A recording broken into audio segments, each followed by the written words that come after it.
하나님의 말씀 마가복음 3장 31절로 35절 말씀 되겠습니다.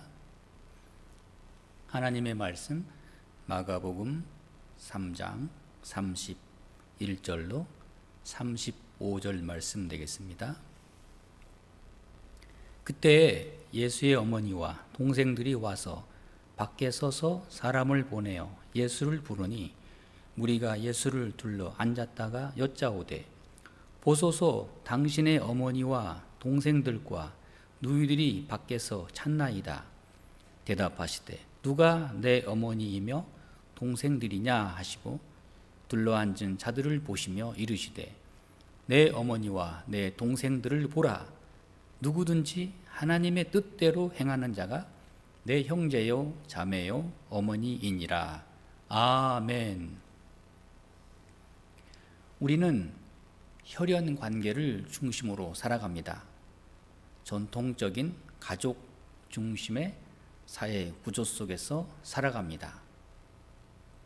예수님께서도 혈연 관계를 중요하게 여기셨습니다. 오늘 말씀에 보소서 당신의 어머니, 당신의 어머니를 찾나이다. 이에 대해서 예수님 말씀하시기를 누가 내 어머니이며 동생들이냐 이렇게 말씀하십니다. 요한복음 19장 25절에서 26절 말씀에 보면은 예수의 십자가 곁에는 그의 어머니와 이모와 글로바의 아내 마리아 막달라 마리아가 섰는지라. 예수께서 자기의 어머니와 사랑하시는 제자가 곁에 서 있는 것을 보시고 자기 어머니에게 말씀하시되 여자여 보소서 아들이니이다. 예수님께서 이 땅에 사시는 동안에 복음을 전하시면서 가족 관계를 얼마나 소중히 여겼는지를 충분히 알 수 있는 말씀입니다. 그러나 하나님의 나라를 세워가시면서 복음을 전파하시면서 친족의 의미, 참된 조건이 무엇인지를 오늘 본문에서 말씀해 주고 있습니다. 친족의 의미가 무엇인가? 하나님 나라의 새로운 친족 관계, 가족 관계는 이 땅에서 뿐만 아니라 영원토록 이어지는 관계입니다. 예수님이 말씀하신 친족이란 단순히 혈육 관계의 문제만이 아니라 이것은 하나의 하나님의 영원한 영적 관계이다 하는 것입니다. 참된 친족 관계란 무엇일까? 먼저는 우리 모두 공통된 경험 안에서 있습니다. 우리가 서로 다른 사람이 만나서 어떤 일을 함께 할 때 공통된 경험을 쌓아갑니다. 그러면서 친족 관계 이상으로 더욱더 깊은 관계가 성립됩니다.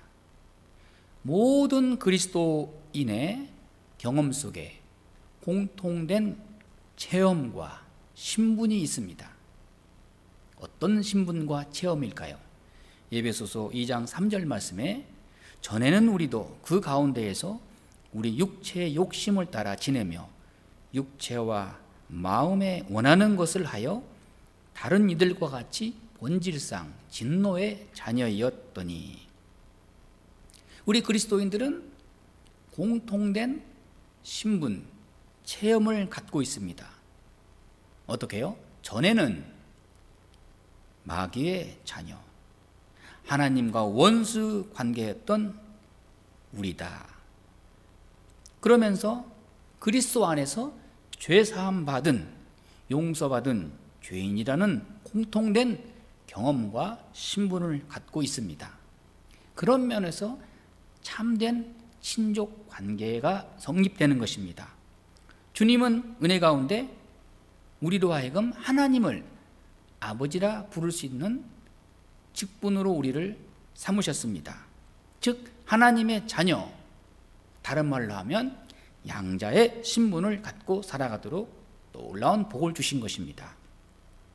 로마서 8장 14절 15절 말씀에 무릇 하나님의 영으로 인도함을 받는 사람은 곧 하나님의 아들이요 너희는 다시 무서워하는 종의 영을 받지 아니하고 양자의 영을 받았으므로 우리가 아빠 아버지라고 부르짖느니라. 우리가 그리스도의 십자가의 보혈과 은혜로 인해서 하나님을 아버지라 부를 수 있는 하나님의 양자된 친족 관계에 있다는 것 얼마나 놀라운 축복이고 은혜입니까? 또 하나 있습니다. 참된 친족 관계의 그 속에 깊은 의미는 공통된 복종과 섬김 안에서 이루어집니다. 예수님의 제자들만 봐도 그렇습니다. 다양한 사람들이 속해 있습니다. 제자들 중에는 자기의 신념과 자기의 정치적 야망이 거기에 혼합되어 있습니다. 마태와 같은 세리가 있고 열심당원인 시몬과 같은 정치 선동자가 있었습니다. 이들은 다 예수님 만나기 전에 각자 절대로 하나가 될 수 없는 사람들이었습니다. 그러나 그들은 예수님 안에서 하나로 결합되어 있습니다. 그들은 모두가 예수님을 선생으로 주님으로 받아들였기 때문입니다. 그 안에서 참된 섬김과 복종에 공통된 그 경험을 통해서 그리스도의 친족 관계가 성립되는 것입니다. 우리 모두는 예수 그리스도를 위해 복종하는 영적 가족으로서 한 주님을 모시고 또 주님을 사랑하는 친족 관계로서 우리가 살아가는 놀라운 특권을 얻고 복을 얻은 사람들입니다. 더 나아가서 예수님 안에서 친족 관계로 살아갈 수 있는 그 특징은 하나의 목표를 가지고 있다는 데 의미가 있습니다. 오늘 예수님 말씀에 누구든지 하나님의 뜻대로 행하는 자가 내 형제요 자매요 어머니이니라. 하나의 목표만큼 사람들을 하나로 묶는 관계도 없을 것입니다. 비록 우리가 아브라함의 혈육적인 자손이 아닐지라도 하나님의 뜻에 합당하게 행하기만 하면 진정한 친족으로 성립되는 것입니다.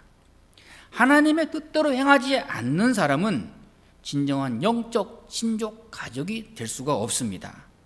주님은 하나님의 뜻대로 행하는 자라야 나의 형제, 나의 자매, 나의 어머니라고 말씀하십니다. 복음성가 가사 중에 주님 뜻대로 살기로 했네, 주님 뜻대로 살기로 했네, 또 살아도 주를 위하여 살고 죽어도 주를 위하여 죽느니라.